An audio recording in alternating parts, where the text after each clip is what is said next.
நீங்கள் வந்து இரவு எவ்வளோ நேரம் வேணாலும் கண் விழித்து நீங்கள் ஒரு வேலையை செய்கிறீங்கன்னு வச்சுக்கோங்க. அது நல்ல விஷயம். இரவு கண் விழித்து வேலை செய்கிறது ரொம்ப நல்ல விஷயம். 10 மணிக்கு படுக்கணும் அப்படின்லாம் ஒன்றும் கட்டாயம் கிடையாது. பல்பு எதுக்காக கண்டுபிடிச்சிருக்காங்க? மின் விளக்கு எதுக்காக கண்டுபிடிச்சிருக்காங்க? நம்ம என்ன 10 மணிக்கு தூங்குறதுக்காக கண்டுபிடிச்சாங்க? உழைப்பதற்கு எல்லா நேரமும் நம்ம உழைக்கணும் அப்படிங்கிறதுக்காக தான் பல்பே கண்டுபிடிச்சாங்க. மின் விளக்கு அவர் ஏன் கண்டுபிடிச்சார் அப்படின்னா அதுதான் காரணம். அப்படி இருக்கும்போது நம்ம இரவு வெகு நேரம் வரைக்கும் உழைக்கலாம், தப்பே கிடையாது. அப்படி ரொம்ப இரவு வெகு நேரம் வரைக்கும் உழைக்கிறீங்க அப்படின்னா நீங்கள் பகலில் வேணால் தூங்கிடுங்க. பகலில் உங்களுக்கு தேவையான தூக்கத்தை பகலில் தூங்கிடுங்க. அதனால் வந்து உழைப்பதற்கு ஏற்ற நேரம் பகலா இரவா என உங்களுக்கு பிடிச்சது எது அதுதான் முக்கியம். உங்களுக்கு பிடிச்ச நேரத்தில் உழைக்கணும்.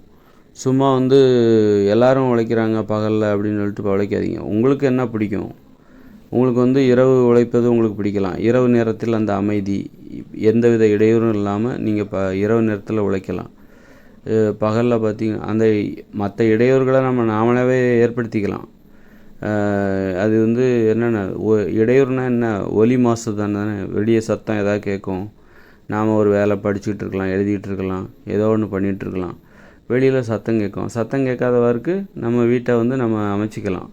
வெளியில் உள்ள சத்தம் வீட்டுக்குள்ளே வராதவருக்கு நம்ம ஜன்னல்லாம் மூடி ஒரு ஏற்பாடு நம்ம செஞ்சுக்கலாம். அது ஒன்றும் பிரச்சனை இல்லை. அப்படி பண்ண முடியாதவங்க இருக்காங்க, எளிமையானவங்க இருக்காங்க, அல்லது அவங்களால பண்ண முடியலை, அந்த மாதிரி ஒரு வசதி இல்லை. இருந்தாலும் ஒரு இரவு நேரத்தில் வேலை செய்கிறது அது ஒரு அமைதியாக இருக்கும். எல்லாருமே தூங்கிட்டு இருப்பாங்க. அப்போ நாம் வேலை செஞ்சிட்ருப்போம்.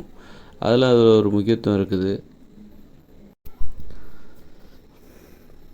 அப்படி நம்ம இரவு வெகு நேரம் வந்து நம்ம வேலை செய்கிறோன்னு வச்சுக்கோங்களேன். 1 மணி வரைக்கும் 2 மணி வரைக்கும் வேலை செய்கிறோம். அப்புறம் மறுநாள் காலைல நம்மளால் சீக்கிரமாக எந்திரிக்க முடியுமா முடியாதா? 5 மணிக்கு எந்திரிக்க முடியுமா? நான் என்ன சொல்லுவேன்னா 5 மணி 6 மணிக்குள்ளே எந்திரிக்க முடியுமா? இல்லை நீங்கள் நைட்டு ரொம்ப நேரம் வரைக்கும் வேலை பார்த்தீங்கன்னா காலைல 7-8 மணி வரைக்கும் தூங்குவீங்க, 9 மணி வரைக்கும் கூட தூங்குவீங்க அப்படின்னு கூட சொல்லலாம். ஆனால் உண்மையில் என்ன தெரியுமா? நீங்கள் எவ்வளோ நேரம் தான் வேலை பார்த்தாலும் காலையில் சீக்கிரமாக எந்திரிக்க முடியும். நீங்கள் நைட்டு 1 மணி வரைக்கும் என்றைக்குமே நீங்கள் 1 மணி வரைக்கும் 2 மணி வரைக்கும் வேலை பார்க்க மாட்டீங்க. என்றைக்கா ஒரு நாள் 2 மணி வரைக்கும் வேலை பார்ப்பீங்க, 3 மணி வரைக்கும் கூட வேலை பார்ப்பீங்க. ஆனால் எவ்வளோ நேரம் வேலை பார்த்தாலும் காலையில் எந்திரிக்கிறதும் ரொம்ப முக்கியமாக இருக்குது. அப்படின்னா காலையில் எந்திரிக்க முடியுமான்னா முடியும்னு தான் நான் சொல்லுவேன். எப்படின்னா நீங்கள் மாலை 6 மணிக்கு மேலே மொபைல் ஃபோன், டிவி, கணினி, புத்தகம், சினிமா இதெல்லாம் இல்லாமல் இருந்துட்டிங்கனாலே உங்களுக்கு வந்து மூளையில் சோர்வே இருக்காது. அப்போ நைட்டு நீங்கள் எவ்வளோ நேரம் கழித்து நீங்கள் படுத்தா கூட உங்கள் வேலையெல்லாம் முடிச்சுட்டு நைட்டு 1 மணி 2 மணிக்கு நீங்கள் படுத்தா கூட மறுநாள் காலைல ஒரு 5 மணிக்கு உங்களால் எழுந்திருக்க முடியும். அதுக்கு என்ன தேவைன்னா நீங்கள் மாலை 6 மணிக்கு மேலே நீங்கள் என்ன பண்ணுங்கன்னா புத்தகம் படிக்கக்கூடாது, அல்லது வந்து புத்தகம் படிக்கக்கூடாது, அப்புறம் வந்து மொபைல் ஃபோன் பார்க்கக்கூடாது, டிவி பார்க்கக்கூடாது. மாலை 6 மணி இல்லைன்னா நீங்கள் தூங்குவதற்கு ஒரு 3-4 மணி நேரத்துக்கு முன்னாடி வரைக்கும் நீங்கள் வந்து ஒரு தூங்குவதற்கு 3-4 மணி நேரம் முன்னாடி. இப்போ 10 மணிக்கு தூங்குறீங்களா, ஒரு 7 மணிலேருந்து நீங்கள் புத்தகம், டிவி, மொபைல் ஃபோன் எதையும் நீங்கள் பார்க்காதீங்க. ஒரு 3 மணி நேரம் நீங்கள் பார்க்காதீங்க. அதில் நீங்கள் 11 மணிக்கு தூங்குறீங்களா, ஒரு 8 மணி அல்லது 12 மணிக்கு நீங்கள் தூங்குறீங்கன்னு வச்சுங்க. அதில் 1 மணிக்கு தூங்குறீங்க அப்படின்னா நீங்கள் வந்து அதற்கு முன்னாடி ஒரு 4 மணி நேரம் புத்தகம் படிக்கக்கூடாது, மொபைல் ஃபோன் பார்க்கக்கூடாது, டிவி பார்க்கக்கூடாது, கணினி பார்க்கக்கூடாது, சினிமா பார்க்கக்கூடாது, அப்புறம் பாட்டு கேட்கக்கூடாது.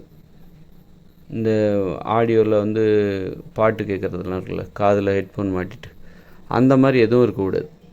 ஏன்னா இந்த நடைமுறைகள் எல்லாமே மூளையில் சோர்வு ஏற்படுத்தும். அந்த சோர்வு தான் காலையில் நீங்கள் ரொம்ப நேரம் வரைக்கும் தூங்குறதுக்கு காரணம்.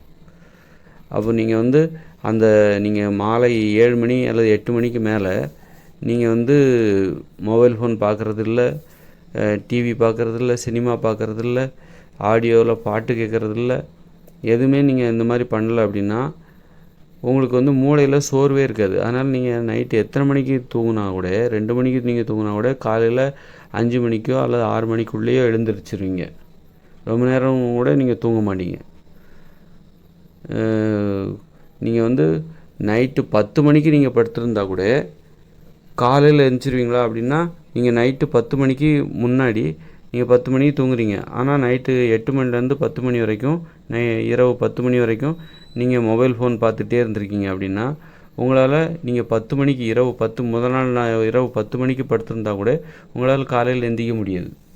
காலையில் 5-6 மணிக்கு எழுந்திருக்க முடியாது. ஏன்னா நீங்கள் முதல் நாள் இரவு 10 மணிக்கு நீங்கள் படுக்கும்போது அதற்கு முன்னாடி ஒரு 2 மணி நேரமாக மொபைல் ஃபோன் பயன்படுத்தியிருக்கீங்க, அல்லது டிவி பார்த்துருப்பீங்க, அல்லது சினிமா பார்த்துருப்பீங்க, அல்லது புத்தகம் கூட படிச்சிருப்பீங்க, கணினி பயன்படுத்தியிருப்பீங்க.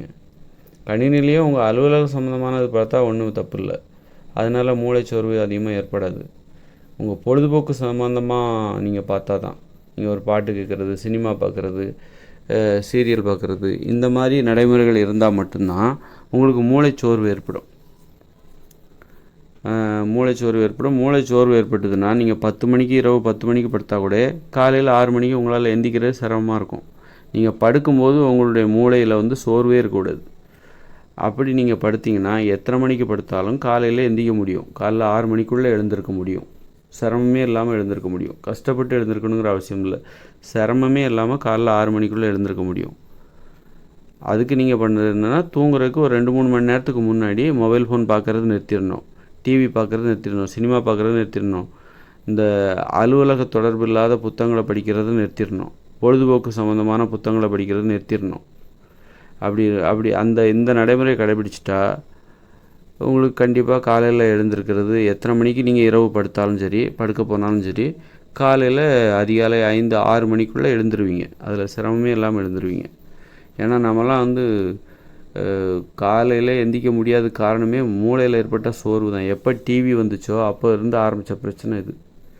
அப்புறம் மொபைல் ஃபோன் வந்துச்சுல்ல, அப்போ இந்த பிரச்சனை தீவிரமாயிடுச்சு. காலையில் எழுந்திருக்கிறவங்க ரொம்ப குறைஞ்சிட்டாங்க.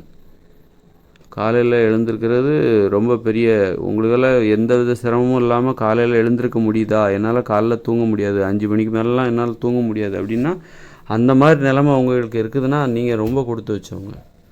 உண்மையிலே நீங்கள் சிறந்த ஒரு நபர், ஒரு திறமையான ஒரு நபர் அப்படின்னு தான் சொல்லணும்.